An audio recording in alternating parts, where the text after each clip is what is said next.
Assalamualaikum warahmatullahi wabarakatuh. Bagaimana kabar kalian semua, anak bapak yang soleh dan solehah? Semoga mendapatkan kesehatan dan keafiatan serta mendapatkan perlindungan oleh Allah Subhanahu wa taala. Baiklah, pelajaran Quran hadis kita hari ini adalah mempelajari tentang surah Al-Ikhlas. Surah Al-Ikhlas ini adalah termasuk surah pendek di akhir juz 30. Sebelum masuk ke pelajaran lebih lanjut, mari kita berdoa bersama-sama. A'udzu billahi minasy syaithanir rajim. Bismillahirrahmanirrahim. Rabbi zidni ilma warzuqni fahma walhamdulillahi rabbil alamin. Surah Al-Ikhlas. Surah Al-Ikhlas terdiri atas 4 ayat. Surah Al-Ikhlas diturunkan di kota Makkah atau juga bisa disebut surah Makkiyah. Al-Ikhlas artinya memurnikan keesaan Allah Subhanahu wa taala, yakni menyatakan bahwasanya Allah Subhanahu wa taala itu satu, tidak dua, tidak tiga maupun tidak banyak lainnya. Allah tidak beranak dan Allah tidak diperanakan. Allah Subhanahu wa taala itu esa, satu, tunggal. Surah Ikhlas diturunkan setelah surah An-Nas. Surah Al-Ikhlas adalah surah ke-112. Surah Al-Ikhlas menjelaskan tentang keesaan Allah Subhanahu wa taala. Tidak ada satu makhluk pun yang menyamai Allah Subhanahu wa taala. Hanya Allah Subhanahu wa taala lah Tuhan kita sebagai umat Islam. Allah Subhanahu wa taala Maha Esa. Allah Subhanahu wa taala tidak memiliki anak. Allah Subhanahu wa taala tidak memiliki orang tua.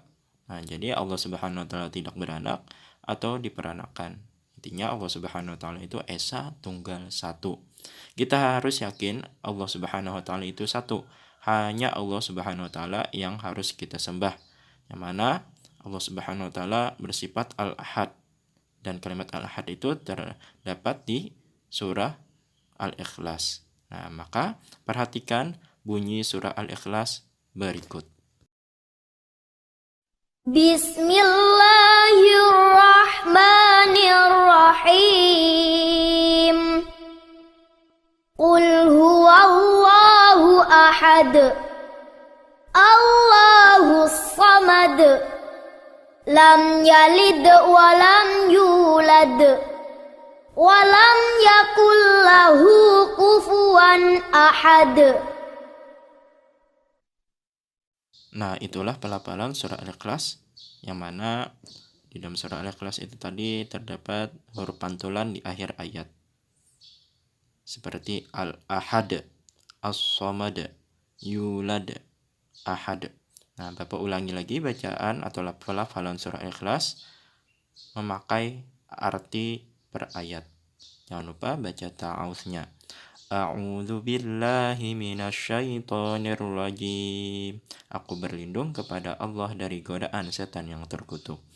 Bismillahirrahmanirrahim. Dengan menyebut nama Allah yang Maha Pengasih, Maha Penyayang. Qul huwallahu ahad. Katakanlah, wahai Muhammad, dialah Allah yang Maha Esa. Allahus samad. Allah tempat meminta segala sesuatu. Lam yalid wa lam yulad. Allah tidak beranak dan tidak pula diperanakan. Wa lam yakul lahu kufuwan ahad. Dan tidak ada sesuatu yang setara dengan dia. Nah, itulah pelafalan surah Ikhlas beserta terjemahnya per ayat. Nah, mungkin sampai di sini saja pelajaran Quran hadis kita tentang surah Al-Ikhlas. Yang mana kesimpulannya adalah bahwa surah Al-Ikhlas dari 4 ayat diturunkan di kota Mekah atau disebut surah Makkiyah, yang mana surah Al-Ikhlas ini adalah urutannya surah ke-112 diturunkan setelah surah An-Nas. Surah Al-Ikhlas menyatakan atau menjelaskan tentang keesaan Allah Subhanahu wa taala, menyatakan Allah taala itu satu, Allah taala itu tunggal. Tidak ada yang menyamai Allah Subhanahu wa taala, tidak ada yang diperanakan oleh Allah Subhanahu wa taala, bahkan Allah pun tidak memiliki orang tua. Intinya Allah Subhanahu wa taala itu satu, esa, tunggal, tidak ada yang menyamai sama sekalipun.